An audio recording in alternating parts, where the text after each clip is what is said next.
News और मैं हूं मंजूर हुसैन सैयद। नाज़रीन, आज हम मौजूद है बंगश कलोरी पीर वदाई के एरिया में, जहां पे अंजुमन ताजरान और रावलपिंडी पुलिस की तरफ से रैली निकाली गई जो कि पतंगबाजी के और हवाई फायरिंग के ख़िलाफ़ थी। तो आइए यहाँ पे इस रैली में पंजाब पुलिस के एहलकारों से और रैली के शुरका से बात करते हैं। जी नाज़रीन, इस वक्त हमारे साथ थाना पीर वदाई के सब इंस्पेक्टर मोहम्मद सलीम साहब मौजूद है, तो आइए उनसे बात करते हैं। अस्सलाम वालेकुम। वालेकुम सलाम। अच्छा सलीम साहब, ये बताएं कि आज ये रैली निकालने का बेसिक मकसद क्या था? बेसिक मसला ये है कि भी पंजाब गवर्नमेंट ने पतंगबाजी पर पाबंदी लगाई हुई है। हमारे फलान बाला ने हुक्म दिया है कि भी तमाम लोगों में आगाही दी जाए कि लाके कोई पतंगबाजी आतिशबाजी वगैरह ना कर सके, और अपने अपने सिक्योरिटी बॉन्ड भी जमा करवाएं लोग भी, ताकि कोई छत पे उनकी कोई ऐसी पतंगबाजी और आतिशबाजी नहीं करेगा। तो इस वाले से SHO साहब के हुक्म है, अफसरान बाला का भी हुक्म है कि भी लोगों को आगाही दी जाए ताकि जो जानी नुकसान होता है लोगों का वो कम से कम कंट्रोल किया जा सके, और लोगों को इस बारे में बताया जा सके कि ये भाई जुर्म है, कानूनन जुर्म है। जिन लोगों को नहीं पता उनको ताकि पता चल सके, कल को वो ये ना कहें कि हमें किसी ने बताया नहीं है। इसलिए इस आगाही प्रोग्राम पंजाब गवर्नमेंट की तरफ से चलाया गया है ताकि लोगों के अंदर अवेयरनेस आए, पता चले कि भाई हमने पतंगबाजी नहीं करने देनी अपने बच्चों को, क्योंकि अब वालिदैन के ख़िलाफ़ भी इंशाल्लाह कार्रवाई होगी, और उन बच्चों पे तो होगी कार्रवाई जो ये पतंगबाजी करेंगे, और दुकानदार जो बेचेंगे उनके ख़िलाफ़ भी। तो लिहाजा सबको तनबीह की जाती है कि ये लोग ना करें, क्योंकि नुकसान होता है, इंसानी जान ज़ाया होती हैं। तो लिहाजा मेहरबानी है इन लोगों की कि ये ना करें और अपने बच्चों को समझाएं और इससे मना करें। तो पतंगबाजी पे जो जुर्म है, इस पे सज़ा क्या है? इसकी सज़ा जो है जुर्माना भी है, और इसकी अब 3 साल है, 6 महीने तकरीबन सज़ा है इसकी जुर्म की। वो कितना जुर्माना किया जाता है? जुर्माना तकरीबन ₹1,00,000 है अब। हाँ जी, तकरीबन 10,000 से लेकर ₹1,00,000। इन बच्चों को और उनके वालिदैन को क्या पैगाम देंगे? उनके पैगाम यही है कि भी खुदारा दूसरे के बच्चों को भी अपना बच्चा समझे, अपने बच्चों को सिर्फ एक शौक़ की खातिर इस तरफ लगा देना कि ताकि लोगों की जानों के साथ खेला जाए, और दूसरे बच्चे जो पतंगबाजी लूटते हैं वो गाड़ियों के नीचे को आके मर जाता है, वो किसी तरीके से डोर फिरने से मर जाते हैं। तो लिहाजा खुदारा तनबीह की जाती है आप लोगों को कि ऐसी हरकत ना करने दें, इसके लिए पैसे ना दें अपने बच्चों को, ताकि दूसरों को बच्चे की महफूज हों, अपने बच्चे ही महफूज हों, ताकि एक जुराइम जो जुर्म हो रहा है ये इसका खात्मा किया जा सके। बहुत शुक्रिया। Thank you. जी नाज़रीन, इस वक्त हमारे साथ पाकिस्तान अवामी तहरीक के गुलाम अली खान साहब मौजूद है, तो आइए उनसे बात करते हैं। अस्सलाम वालेकुम। जी वालेकुम सलाम। अच्छा गुलाम अली खान साहब, ये बताएं कि आज इस रैली निकालने का मकसद क्या था? बिस्मिल्लाह, पहले तो आपका पिंडी न्यूज़ का आपका शुक्रिया अदा करता हूँ कि आप लोग यहाँ तशरीफ़ लाए। दूसरी बात यह कि ये एक तो पतंगबाजी जो हर साल होती है उसको रोकने के लिए, और जो इलाके में जराइम के खात्मे के लिए एक आगाही मुहिम के तौर पर ये अंजुमन ताजरान बंगिश कॉलोनी इसका इंतज़ाम किया है, जिसके मैं समझता हूँ कि लाला याकूब मुबारकबाद के मुस्तहिक है जो हर साल इस तरह की एक्टिविटी करते हैं। उसके साथ अंजुमन ताजरान के दीगर जो दोस्त अहबाब हैं, मोहसिन साहब हैं, ये शाहिद काज़मी साहब हैं, नासिर काज़मी साहब, शेख जवेद आलम साहब, साबका कौंसलर बारे, तमाम इलाके इस चीज़ से मुतफिक हैं कि पतंगबाजी का इवेंट जो है वो नहीं होना चाहिए, क्योंकि उसकी वजह से हर साल सैकड़ों बच्चे नौजवान वो मौत का शिकार हो जाते हैं। तो दूसरा वो डोर जो अब आ गई है स्टील वाली वायर वाली, उस डोर पे पाबंदी होनी चाहिए।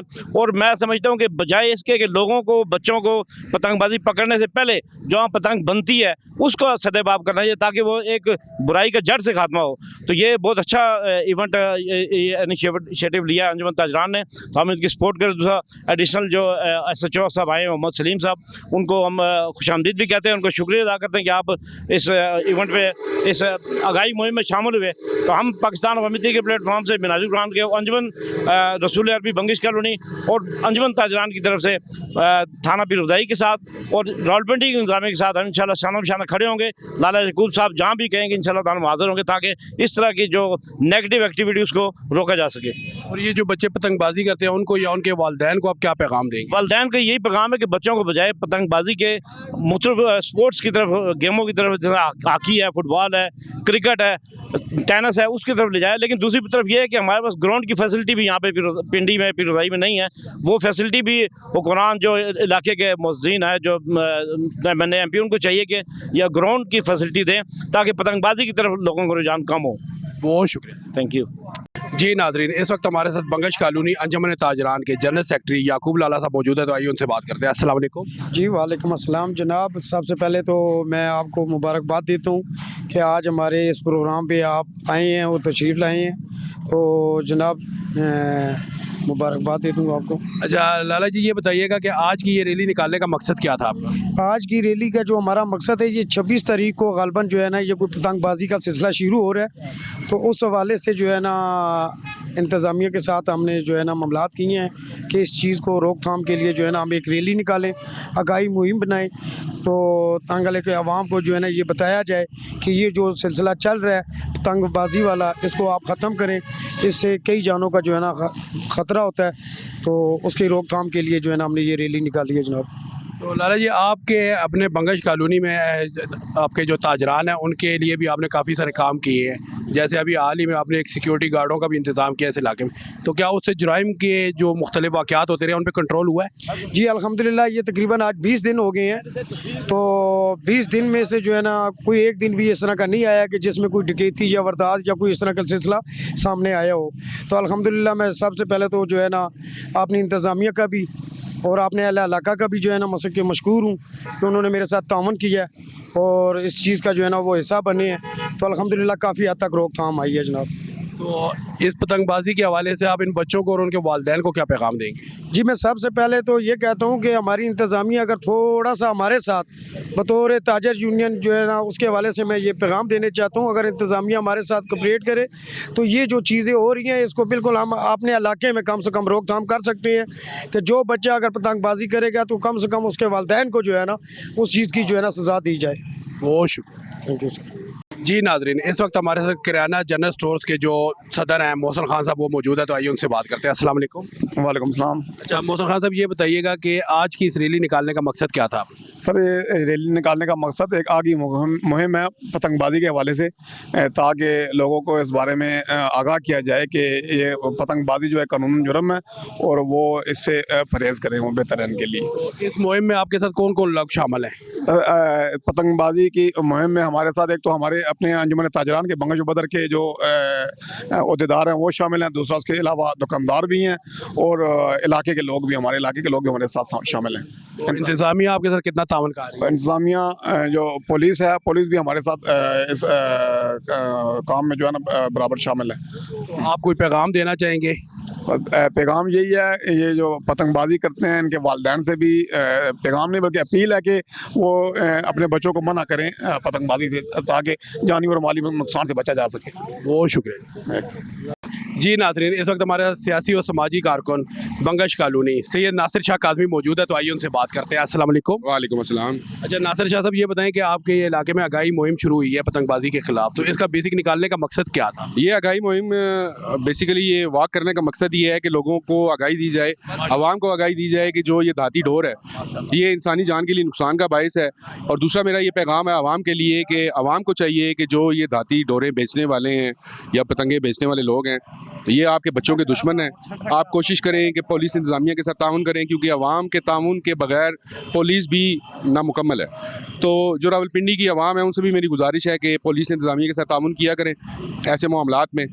अगर आपके करीबी कोई पुलिस इंतज़ामिया का थाना है तो वहाँ पर इतला दे दिया करें। हम लोग जराइम के ख़ात्मे के लिए कोशिश करेंगे, तब जाके रावलपिंडी में इंशाल्लाह जराइम का खात्मा होगा। हमारी कोशिश होती है, माजी में हमने डकैती के ख़िलाफ़ जो से आवाज़ उठाई और उसमें बड़ा ये हमें फ़ायदा हुआ कि अवाम ने डकैत पकड़ के पुलिस को दिए, जो एक मुश्किल मरहला था हमारे लिए। उसके अलावा अपनी मदद आपके तहत हम लोगों ने यहाँ पे गार्ड्स का बंदोबस्त किया। अब हर चीज़ अगर हम इंतज़ामिया पे छोड़ देंगे तो आवाम कुछ भी नहीं कर सकती, क्योंकि इंतज़ामिया की तादाद रावलपिंडी शहर की आबादी से की तादाद के हिसाब से उस तरह कम है। तो मेरी आईजी पंजाब साहब से भी गुजारिश है कि रावलपिंडी में पुलिस नफरी को बढ़ाया जाए, क्योंकि यहाँ पे तादाद बहुत ज़्यादा है आवाम की। और जहाँ तक काइट फ्लाइंग के बारे में आगाही मुहिम का जो हमने आगाज़ किया है वो इसलिए किया है कि पिछले साल भी काफ़ी सारे वाक़यात हुए कि बच्चे उनके गर्दनों से डोरें फिर गई और वो वफ़ात पा गए, और राह चलते हुए मोटरसाइकिलों से भी काफ़ी सारे इस तरह के वाक़यात पेश आए। तो ये अवामी आगाही मुहिम इसलिए हमने इसका आगाज़ किया ताकि लोगों को आगाह किया जाए कि ये जो पतंगबाजी है, जो धाती डोर है, ये इंसानी जान के लिए ख़तरनाक है और ख़तरनाक खेल है, तो लिहाजा इससे बचा जाए। तो ये क्या खाली पतंगबाजी के खिलाफ आपने वाक की है या इसमें आतिशबाजी, हवाई फायरिंग और वन व्हीलिंग भी शामिल है? जी, आतिशबाजी, हवाई फायरिंग, वन व्हीलिंग, ये सारा तकरीबन चीज़ें शामिल हैं। इनके खिलाफ हम मुहिम का आगाज़ भी किया और इसके खिलाफ हम बाकायदा कार्रवाइयाँ भी करवा रहे हैं पुलिस इंतज़ामिया के साथ मिल के, और पिरवदाई पुलिस हमारे साथ तामुन भी कर रही है। माजी में मैं आपको पहले बता चुका हूँ कि हमने यहाँ पे इंतज़ामिया के साथ मिल के यहाँ पे डकैतों को पकड़ा। एक डकैत यहाँ पे इसी रोड पे पुलिस इंतज़ामिया के हाथों मारा गया। तो ये पुलिस और आवाम का जो आपस में कोऑर्डिनेशन है, उसी की वजह से सब कुछ हुआ है। और मेरे ख्याल में इस वक्त पिछले 2 माह के अंदर हमने जो आगाही मुहिम का सिलसिले का आगाज़ किया, हवाई फायरिंग में काफ़ी हद तक कमी आई, आतिशबाजी में काफ़ी हद तक कमी आई, पतंगबाजी के 1-2 यहाँ पे मकामात थे, वो पुलिस इंतज़ामिया के साथ हमने मिल के वो डोर बेचने वाले उनको भी पकड़वाया। अभी हमारी आगे कोशिश है कि मज़ीद जो है वो पुलिस इंतज़ामिया के साथ तामुन किया जाए ताकि हम मिल के जराइम का खात्मा कर सकें। तो आपके इधर पीरवदाई और बंगश कॉलोनी के इलाके में मंशियात फरोश भी बहुत ज़्यादा हैं और उनके साथ साथ पीने वाले भी, यूज़ करने वाले भी, नशावर भी बहुत हैं, तो उनके खिलाफ क्या कार्रवाई की जा रही है? जी, उनके खिलाफ जो कार्रवाई है, मैं सबसे पहले आपको बता दूं कि मकामी सतह पे पीरवदाई में 1 या 2% लोग होंगे जो मंशियात फरोशी के धंधे में मुलविस हैं। अदरवाइज़ क्योंकि ये पीरवदाई का इलाका है, यहाँ पे पूरे पाकिस्तान से बसें आती हैं, ट्रांसपोर्ट यहाँ पे पूरे पाकिस्तान की आती है, तो वो जो ट्रांसपोर्टेशन में जो स्मगलिंग होती है, स्मगलिंग होके जो मंशियात आ रही है, वो उसकी तरसील हो रही है। हमारी तलीम कोशिश होती है कि जहाँ कहीं भी अगर इसकी मंशियात फरोशी के हमें कोई लोग मिलते हैं जहाँ पे नज़र आते हैं कि मंशियात फरोशी हो रही है, रज़ाकाराना हैसियत में हम पुलिस इंतज़ामिया खुद उनके बारे में इतला देते हैं कि ये लोग मंशियात बेच रहे हैं इलाके पे। तो माशाल्लाह से भी पीरवदाई का इलाका इस हवाले से बड़ा पुरअमन है कि मंशियात फरोशी यहाँ पे काफ़ी 2% है। अब वो 2% जो है वो मेरे ख्याल में कोई अहमियत नहीं रखती, लेकिन जो बाहर के इलाकों से जो ट्रांसपोर्टेशन के ज़रिए स्मगलिंग हो रही है मंशियात, उसकी रोकथाम के लिए कानून नाफिज करने वाले इदारों को चाहिए कि उसके लिए कोशिश करें। तो इसके अलावा आप जो पतंगबाजी कर रहे हैं बच्चे, इनको या इनके वालिदैन को क्या पैगाम देंगे? बच्चों से यही गुजारिश करेंगे जी कि परिंदों का शौक़ आप रख लें, छतों पे चढ़ते हैं परिंदे रख लें, मुर्गियाँ पाल लें या कोई और एक्टिविटी कर लें। जो जितने भी जानलेवा खेल हैं उनसे इज्तनाब करें, क्योंकि हमें आपका मुस्तकबिल प्यारा है बच्चों का। और उनके वालिदैन से ये गुजारिश है कि कोशिश किया करें कि अपने बच्चों को जब अपने छतों पे जाते हैं तो उनका ख़ास ख्याल किया करें। बहुत शुक्रिया, खुदा हाफिज़। जी नाज़रीन, आपने आज का प्रोग्राम देखा, आपको कैसा लगा? अपनी कीमती राय से हमें ज़रूर आगाह कीजिएगा। अगले प्रोग्राम तक के लिए इजाज़त दीजिए। अल्लाह हाफिज़।